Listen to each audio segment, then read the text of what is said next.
welcome to Find My Past from home. I was going to say Find My Past Fridays, but it's not Friday, it's Wednesday. I am greatly assured that that is the case.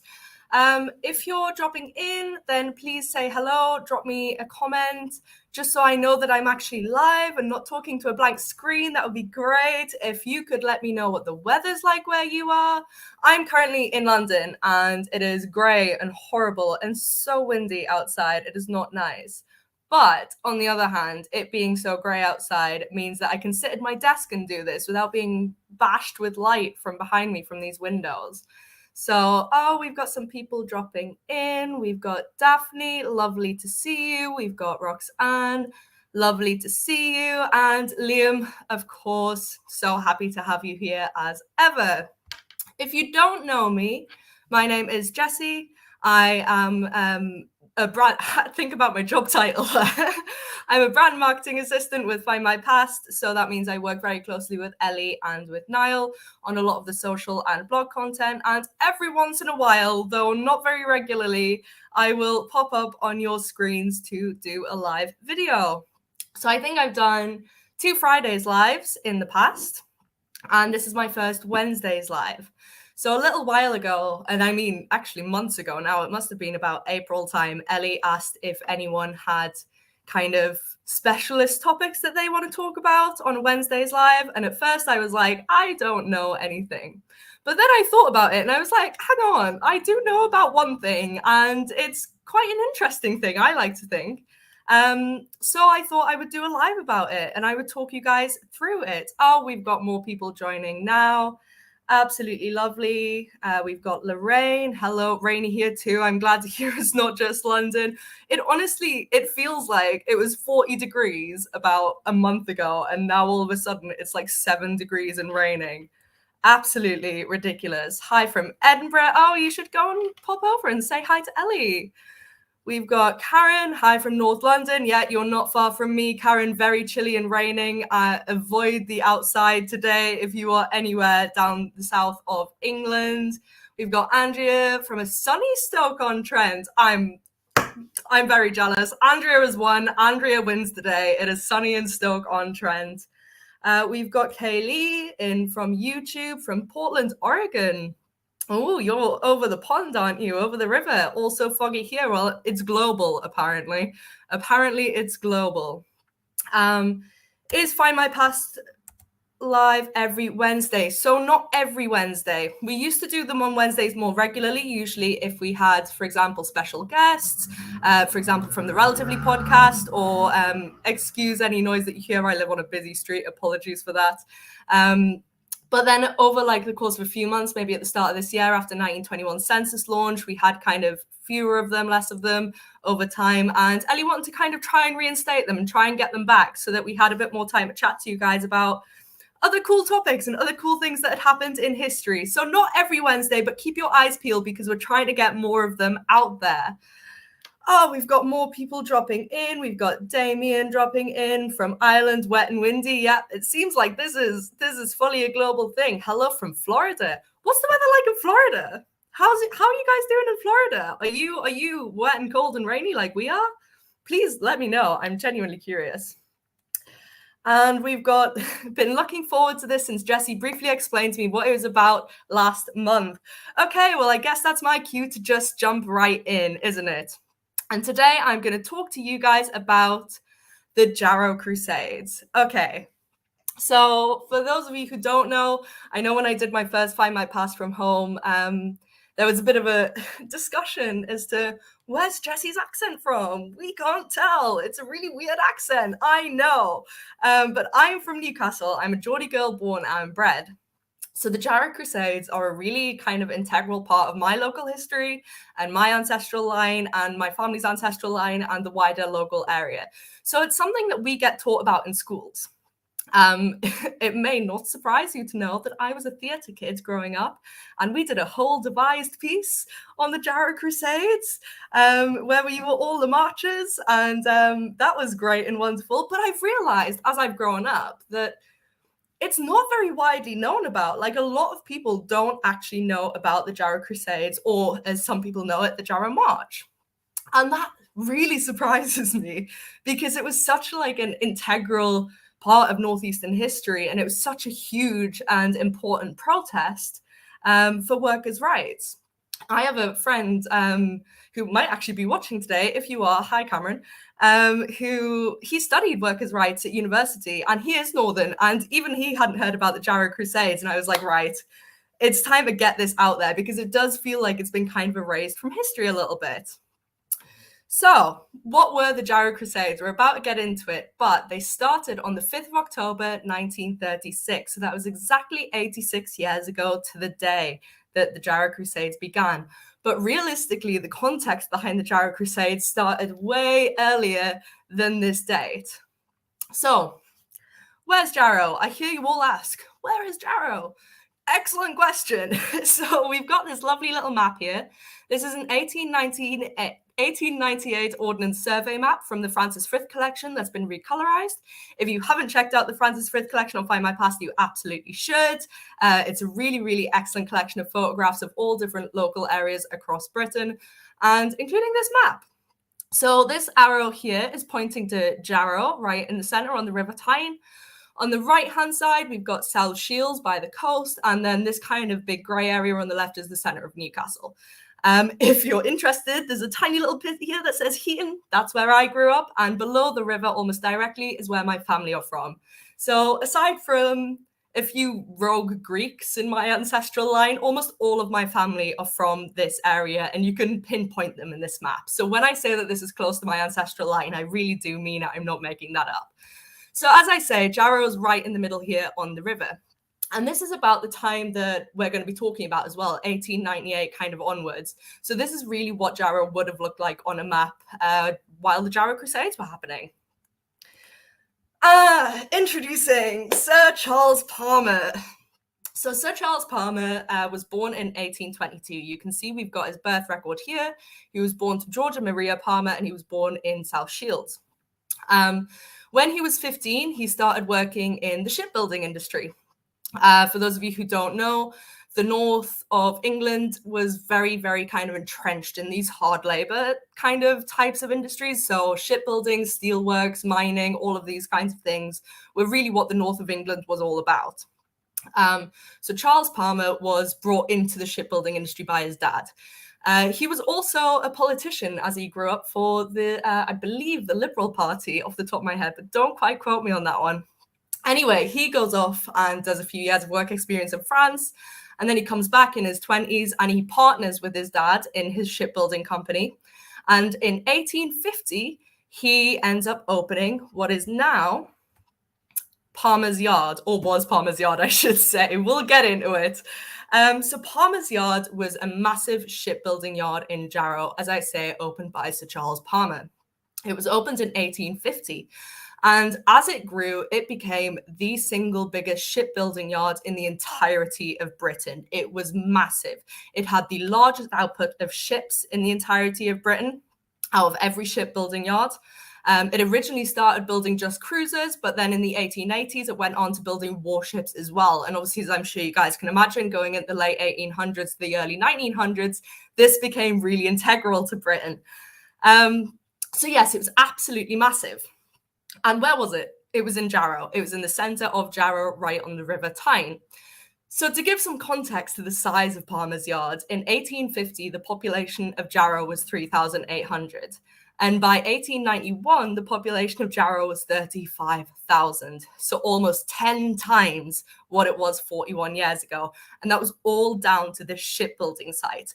Thousands and thousands and thousands of men moved to Jarrow to specifically work in this shipbuilding yard. And it wasn't just a direct impact as well, it was indirect, because obviously as more men moved to Jarrow, they need more shops, they need more schools, they need more pubs, they needed all of these different things to help with their kids, to help with their families, you know, the new life that they were building in Jarrow.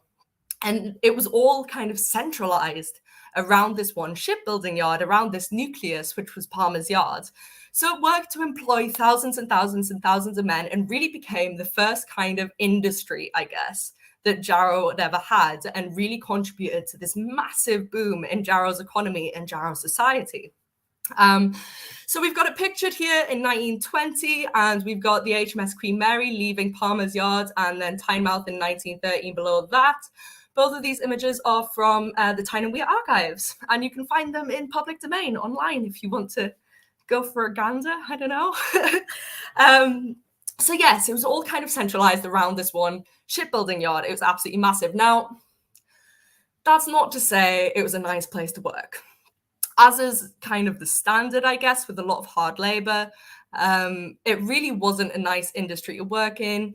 And, Ellen Wilkinson, who I'll talk a bit more about later, she was quoted as saying, you go into Jarrow and your clothes are black, the buildings are black, the sky is black, everything is covered in soot and pollution. So it wasn't nice. Even Charles Palmer himself, being the kind of rich man that he wasn't a very nice fella. And he turned around in the late 1800s and he said it wasn't his responsibility to make sure that his workers had sanitary or tolerable conditions.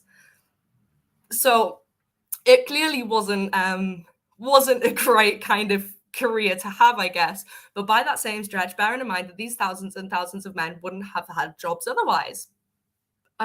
So as I say, it was really, really important. And it really was the nucleus of Jarrow economy. Until it wasn't. Until it wasn't. So Charles Palmer, after the First World War and after the massive output of ships in the First World War, he seemed to think, for whatever reason, and honestly, I don't know why, because this wouldn't be my thought if I ran a shipbuilding yard, but he seemed to think that the demand would stay just as high through the 1920s as it did prior and into the First World War. And obviously, as I'm sure you guys can imagine, he was wrong. That didn't happen. So going into the 1920s, Palmer's Yard had a massive and steady decline. So Charles Palmer had invested a lot of money into Palmer's Yard in 1920, and he essentially lost all that money. He might as well have thrown it in the River Tyne. That money didn't go anywhere. There wasn't the demand for warships anymore. And as well, like a lot of Palmer's Yard kind of trade wasn't just within Britain. A lot of it was international as well. So countries, and specifically allied countries, and specifically pre-First World War around the world, would commission Palmer's Yard to build them ships. But after the First World War, these countries realized that it would be a lot cheaper if they just built their own shipbuilding yards and built their own ships. So we lost so much international trade, as well as the trade within Britain, because, as I'm sure you guys know, from the 1921 census and all of our research there, Britain wasn't in a good state in the 1920s. We were recovering from the First World War. We were recovering from the Spanish influenza. There was unemployment rife across the country. There wasn't any money. Long story short. So no one was commissioning ships. No one was commissioning this work to be done. And as I say, Palmer's Yard went on a very steady decline throughout the 1920s until eventually in 1933, it was put up for sale. So at this point, thousands of men had lost their jobs. And when it was put up for sale, the remaining men also then lost their jobs. Originally, it was offered to the National Shipbuilder Securities, but even they didn't have the money to take it over. So that fell through. And in 1934, it was put up for general sale to the world globally. I found this really, really excellent and kind of heart-wrenching photo, I guess, in the Sunderland Daily Echo and Shipping Gazette from 1938 of it actually being dismantled. So this was 2 years after the march in 1938. So Palmer's Yard still stood during this whole time. It was only dismantled in 38. And I can't even imagine what it must have been like to see like your entire family's livelihood literally crash to the ground, like literally physically crash to the ground in front of you. Absolutely insane. But that's what happened. So they took this to the national government and they said, hey, we're all living in poverty. None of us have jobs. I can't feed my kids. There is no industry here. There are 35,000 of us and there's nothing going on in the area. But as it said in the Liverpool Journal of Commerce in 1933, so this was when it was first put up for sale and negotiations fell through, the refusal of the Prime Minister to receive a deputation from the North East Coast authorities on the activities of the National Shipbuilder Security was discussed by Jarrow Town Council, when Alderman strongly criticised the Prime Minister for what he described as his unsympathetic action and insult, and stated that if Palmer's Yard was taken over, Jarrow would not only become derelict, but would be damned.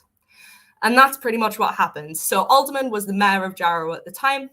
Again, we'll talk a little bit more about him in a bit. But this is essentially what happened. Jarrow did become damned. There were men that hadn't worked for a decade. There were children that were literally starving. There were children that couldn't go to school. There were people that couldn't put food on the tables. The amount of unemployment in Jarrow now was absolutely huge, bearing in mind that all of this employment came from Palmer's Yard. This also meant that the surrounding businesses had to close, the shops, the schools, the pubs, all of these had to close. So there was absolutely nothing except essentially the ruins of a very, very polluted town and a lot of very, very impoverished families, which is no great way to start a story. Introducing again, Miss Ellen Wilkinson. Now, Miss Ellen Wilkinson, if you asked me what an ideal politician would look like, it would be this woman. She was an incredible, incredible woman. So I found her in the 1911 census. Unfortunately, she was kind of debilitated with a lot of childhood illness, but she studied at home. She studied all the way up until the age of 20 when she joined both the Communist Party and the women's suffragette movement. She was really, really active in the women's suffragette movement. Going into the First World War, she did a lot of work on a lot of different committees, helping both the women that were working in the war, so women that were working in weapons and this kind of thing.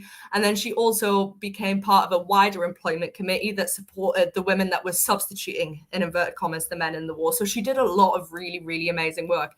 Interestingly, actually, I also found her on a Second World War Gestapo arrest list. So had the Gestapo actually invaded the UK the way they intended to after the fall of France in 1940, she was on the list of influential politicians to be arrested.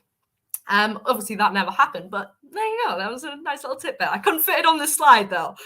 And also introducing David Riley. So David Riley was the board of Jarrow Council. I found him in the I'm not sure what's going on with my formatting here, the 1901 census here and the 1911 census, 16 years old. In the 1901 census, you'll spot at the top that his dad was a shipyard labourer. So this was very obviously a cause that was close to David Riley's heart, as I'm sure you can imagine.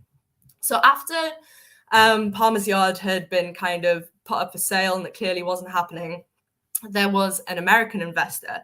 And this American investor had the name Vosper Salt, which is really a name. If you're going to have a name, you might as well have one like Vosper Salt. Anyway, Vosper Salt, he looked at Palmer's Yard and he thought, hang on, I think there's going to be a massive, massive rise in the demand for steel. I think steel is going to go absolutely off the charts. Now, within this kind of area, Consett had a really big ironworks plant, but nowhere in the area yet did steel. So he was like, listen, I can buy Palmer's Yard and it's got all the facilities and all the cableways and that kind of thing that I already need to turn it into a steel yard. And we can bring some industry back to Jarrow and, you know, Mr. American Vosper Salt can take the profits as they do.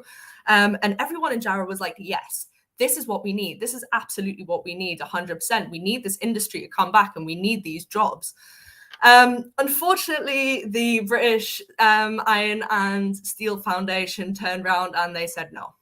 So their argument was, rather than essentially create new steel plants, they should focus their money and their energies on expanding current steel plants. So obviously not in Jarrow and not in the surrounding areas. Ellen Wilkinson, she really, really campaigned to get this off the ground. She debated Parliament about it, and both the government and the British Steel and Iron Foundation were like, nope, not happening. We're not doing it. So that's not going to happen. And it kind of gave the people of Jarrow this sense of really kind of false hope. You know what I mean? And you've got Ellen Wilkinson really, really strongly campaigning and essentially getting nowhere. And it was Runciman eventually that turned around to Ellen Wilkinson during a parliamentary debate. Bearing in mind, I don't even think I've mentioned Ellen Wilkinson was the Labour MP for Jarrow at the time. And I'm not even sure I mentioned that. But he turned around to Ellen Wilkinson during a parliamentary debate and he said Jarrow will have to be its own salvation. At which point, obviously, things kicked off. So David Riley, then he, as I say, as board of Jarrow Council or chairman of Jarrow Council, he went to a lot and organised a lot of rallies of the unemployed men of Jarrow. And at one of these rallies, he turned around and he said, if I had my way, I would organise the unemployed of the whole country and march them on to London so they would all arrive at the same time. The government would then be forced to listen to us or turn the military on us. This was in July of 1936. So he said this, he was like, if I had my way. And Ellen Wilkinson was like, maybe you should have your way. So the political parties, the religious parties, all of the unemployed men absolutely jumped on this. They were like, you know what, let's do it. At this point, what have we got to lose? None of us have had jobs in a decade. We're all living in poverty. We're all weak. We might as well take this actual deputation down to London, down to Parliament before the start of the parliamentary sessions that year on the 3rd of November and hand it to them personally and say, you know what, there you go. We've marched down this 311 miles to hand this to you in person. So the crusade begins. Originally, they said, we want 200 fit and healthy men. Obviously, fit and healthy men were actually quite difficult to find because none of them were eating properly and none of them had worked in a decade. But despite that, 1,250 men volunteered from Jarrow. 1,250 men volunteered to step forward and march on down. So they picked the 200 of the fittest and they tried to raise £800 from the local area to help with the food and clothing costs. They raised £1,600. To put that into a bit of context, the purchasing power of £1,600 now is £115,000.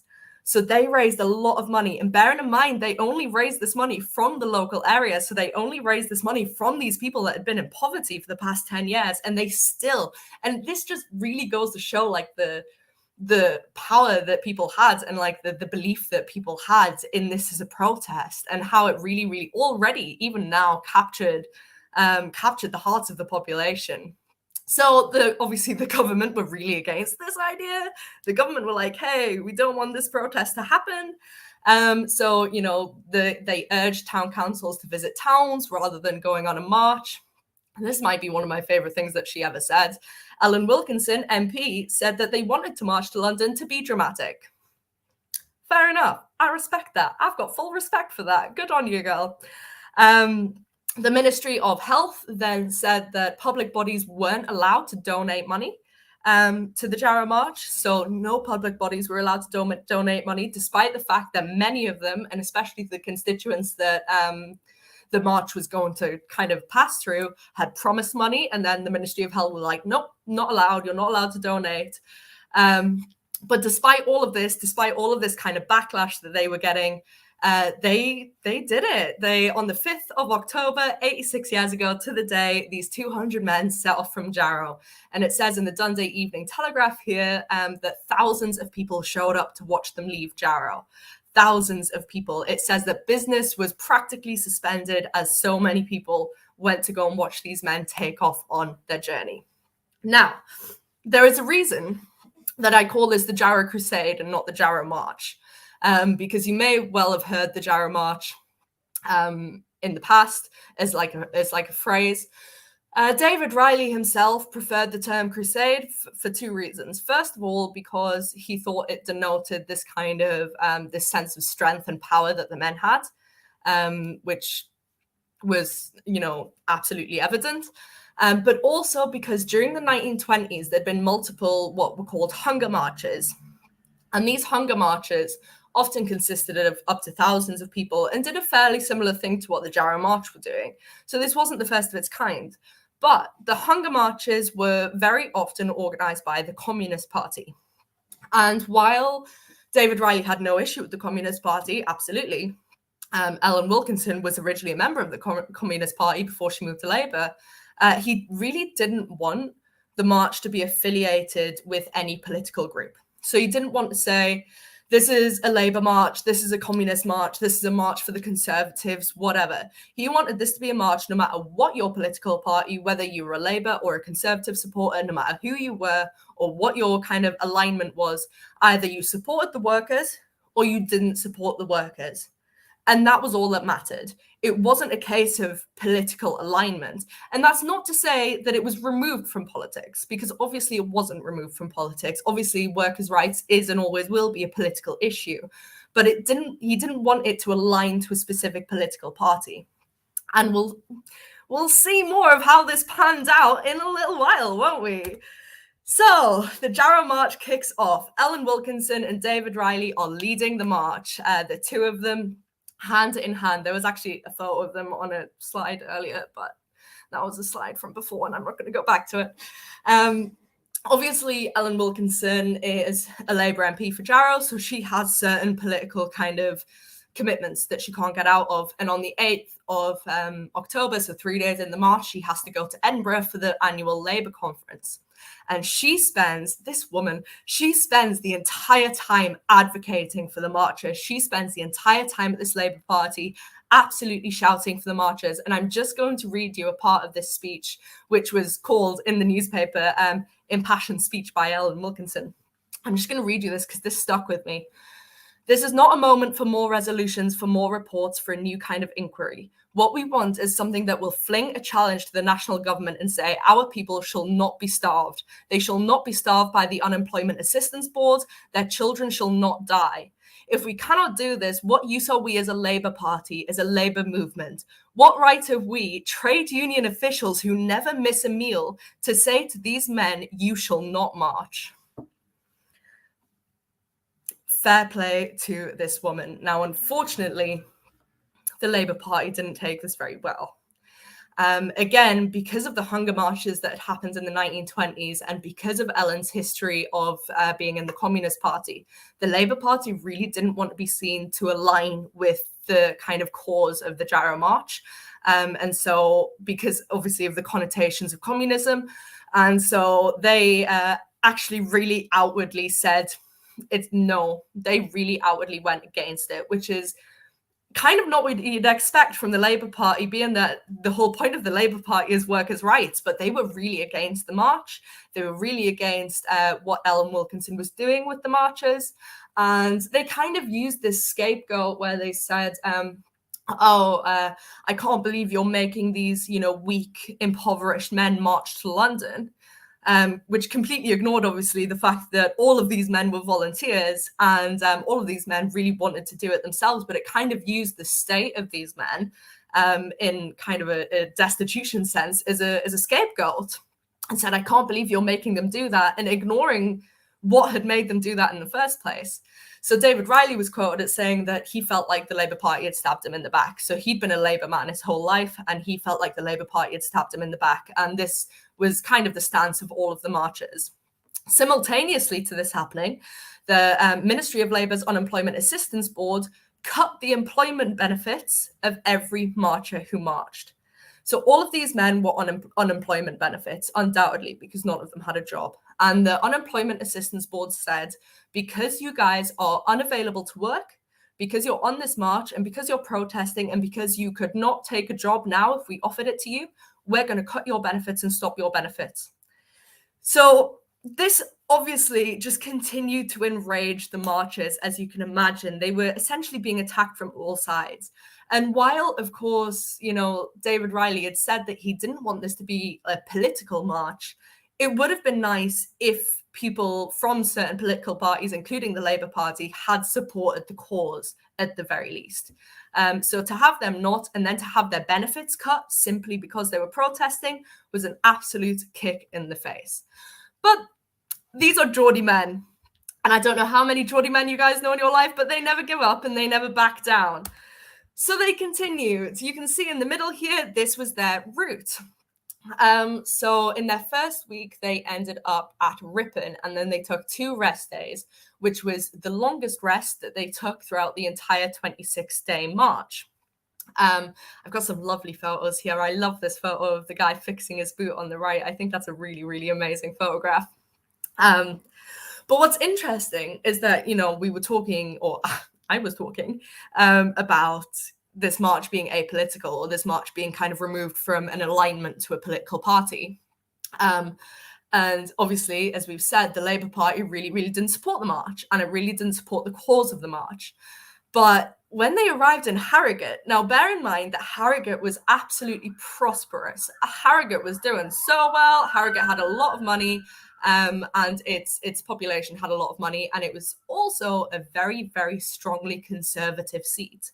When they arrived in Harrogate, they received the best treatment that they had received in any other constituency across the UK. So all of these conservative people and all of these people that were prospering and flourishing welcomed them with open arms. They gave them gifts of food. They gave them gifts of clothing. They gave them the territorial army barracks to sleep in, whereas previously they'd been sleeping on the floors of schools or churches. So they gave them actual beds to sleep in. And this was almost kind of the first show of kindness that they'd received, and they received it from a very conservative constituency.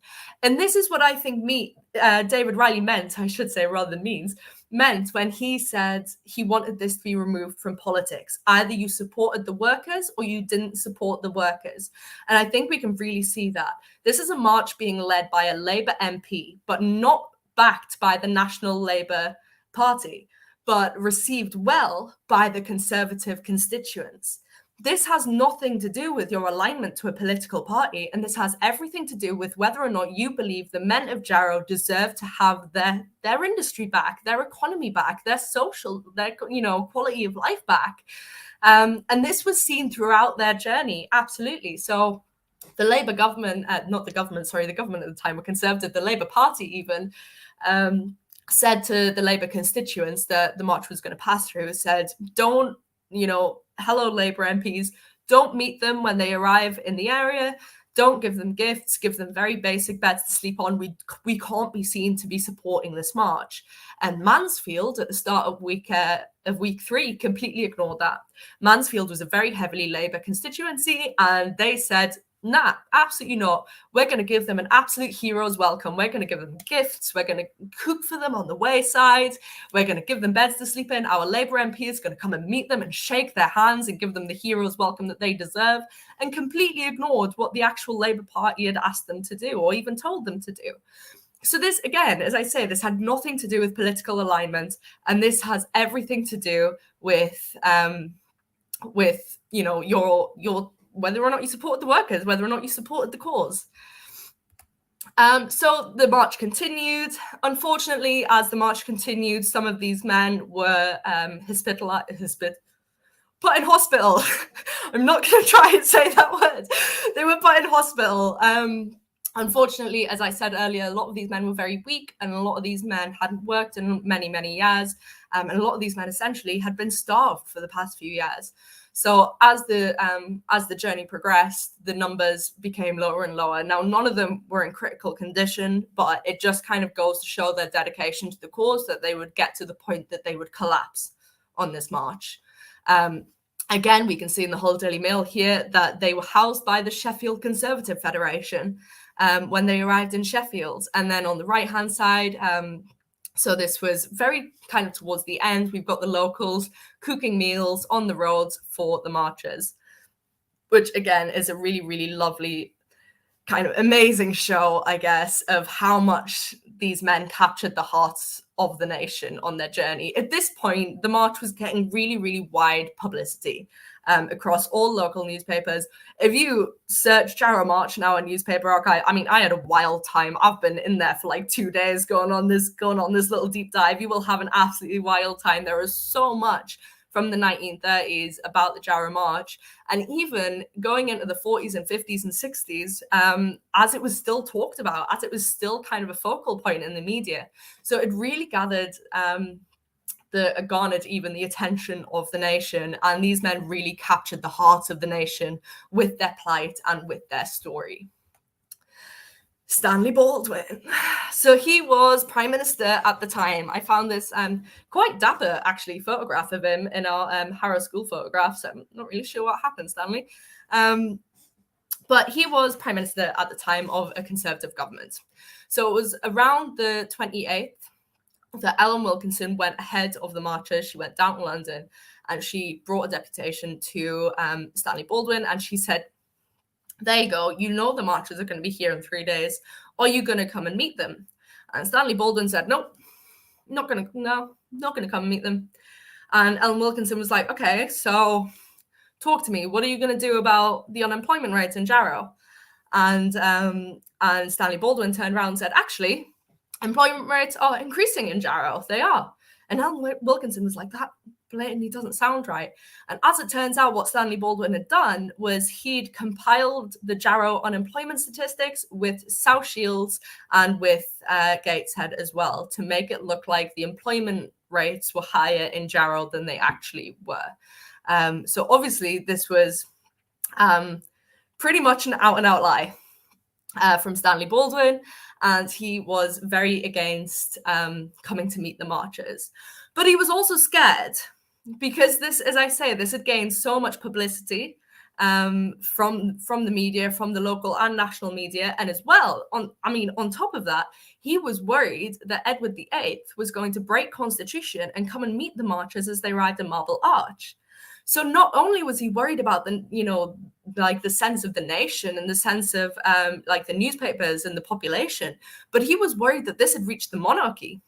And don't get me wrong, King George VIII, he didn't come and meet the marchers, but there was that worry there. This is how much of a big deal it was that this had reached even the monarchy, even the royal household, that this protest was such a kind of like a beating heart of the nation in the month that it happened. And it worried the government. Of course it worried the government because it meant they had to do something.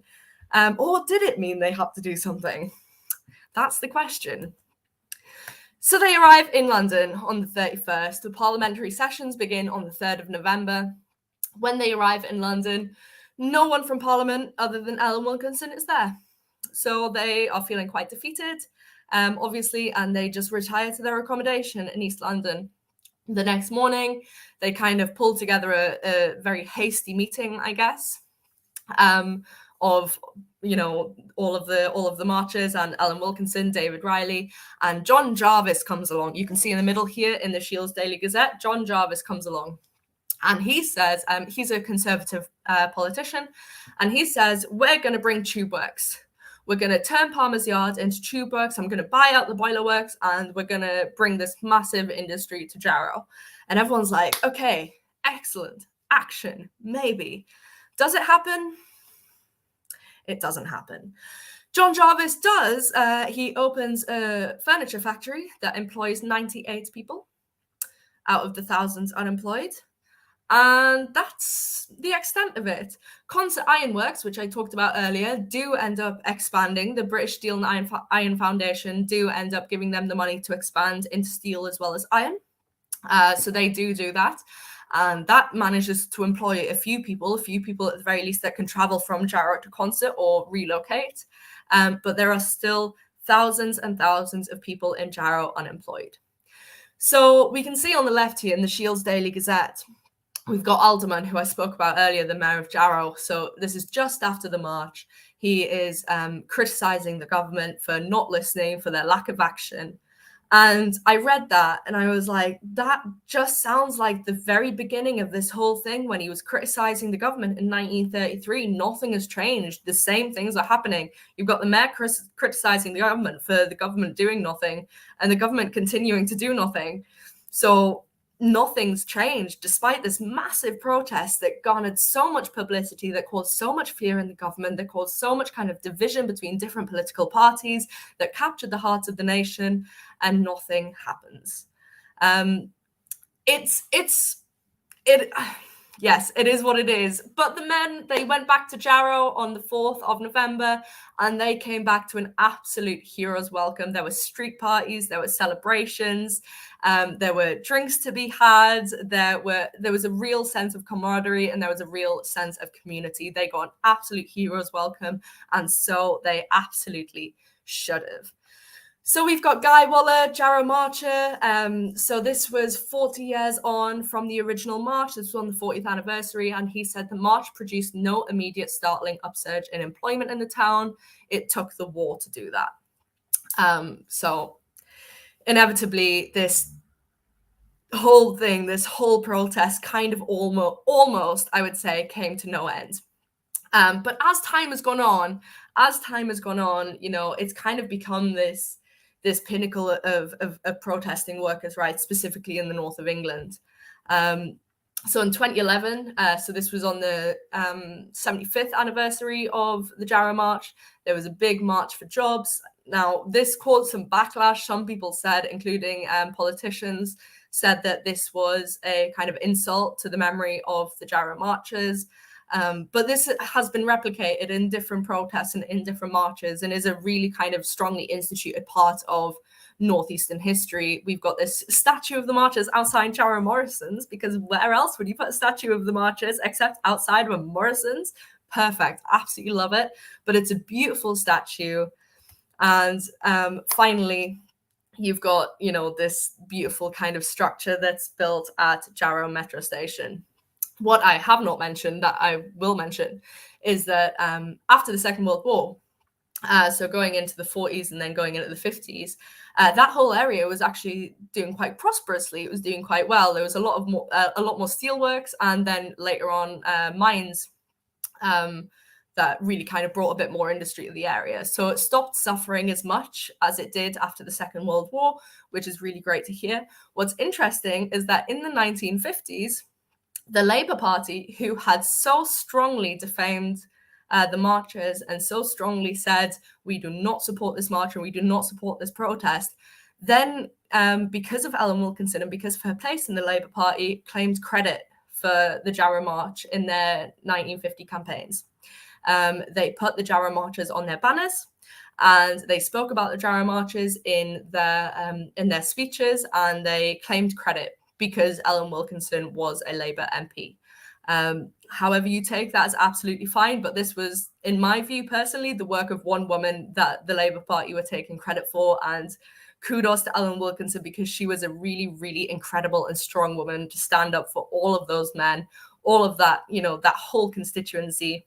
What an absolute trooper she was.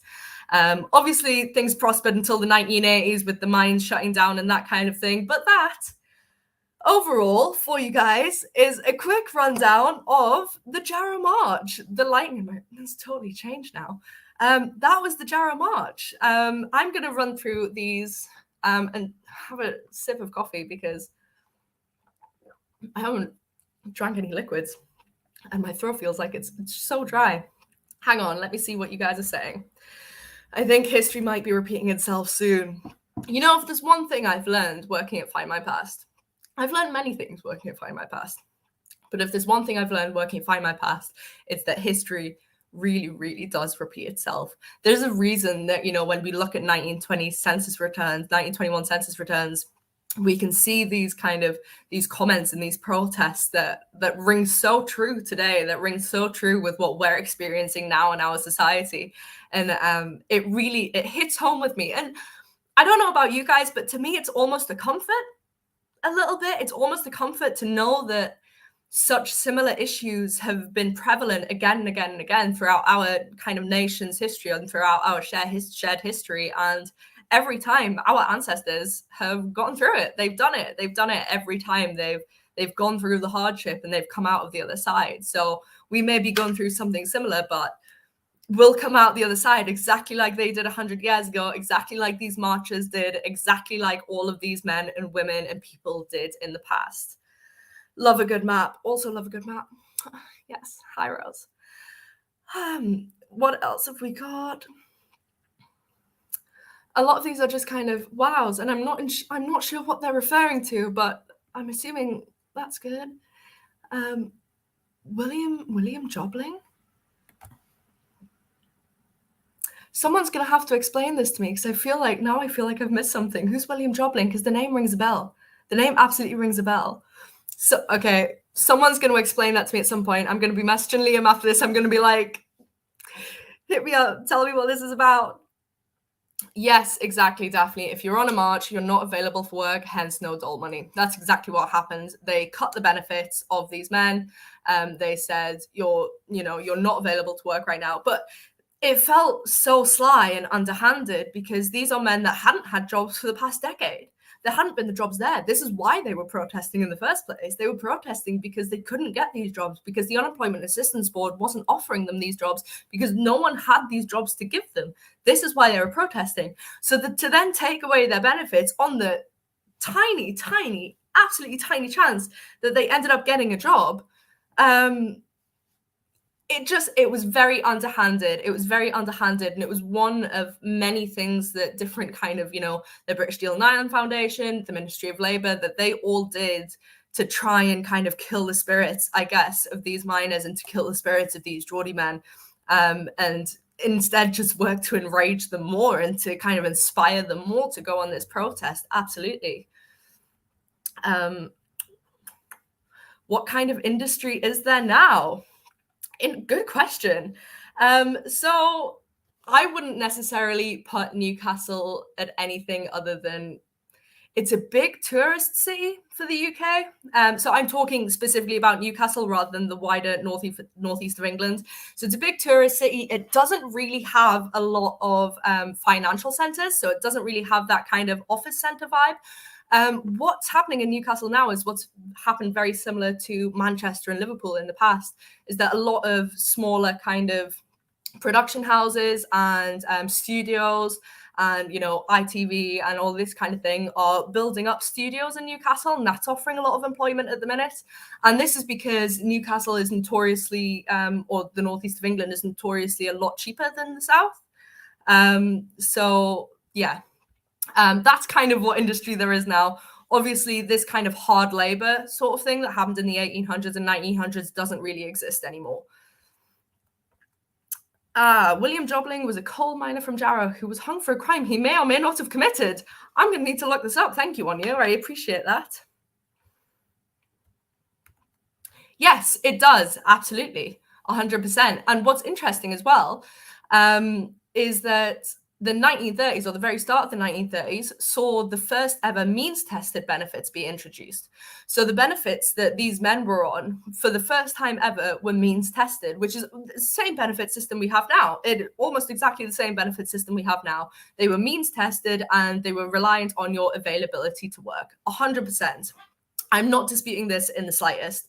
But again, it was just a very underhanded thing to do when you have the knowledge of what these men had been going through for the past decade and the reason why they were on the protest in the first place. They were on the protest in the first place, not just because Palmer's Yard shut down, but because the government and the British Steel and Iron Foundation had then refused to put the money back into Jarrow and back into Palmer's Yard to give these men the jobs. So realistically, from their perspective, while absolutely this was a tick box that is something that still exists today, it just really felt like they were being kicked from all sides, and there's no two ways around that. It just felt like they were being kicked from all sides, which is why they went on the protest, and again is why they continued to do what they did, which again was really interesting. Okay. Excellent. Did I just drink coffee with... Yes, I did. I realize it's autumn, but I'm not ready to give up the world of iced coffee yet. I'm just not ready. I'm not prepared for that yet. So you're just going to have to live your life, Liam, on that one. Thank you very much for coming. I hope that was an interesting session. I hope you guys have learned something today. I absolutely love doing that. It really, really means a lot to me to be able to talk about something that's so close to my ancestral line and so close to my local history. This is something that a lot of Geordies from Jarrow and from the wider northeast of England are really, really proud of. And I'm really proud that this is something that's a part of my history and my local history. So yeah, it was really, really amazing to be able to share this with you guys. Thank you so much for coming. Thank you so much for listening. I hope you enjoyed it. And undoubtedly, I will see you in the comments of another wonderful Fridays Live host in the near future. Have a lovely week. Stay inside. Don't go outside in this weather. And yeah, have a great day.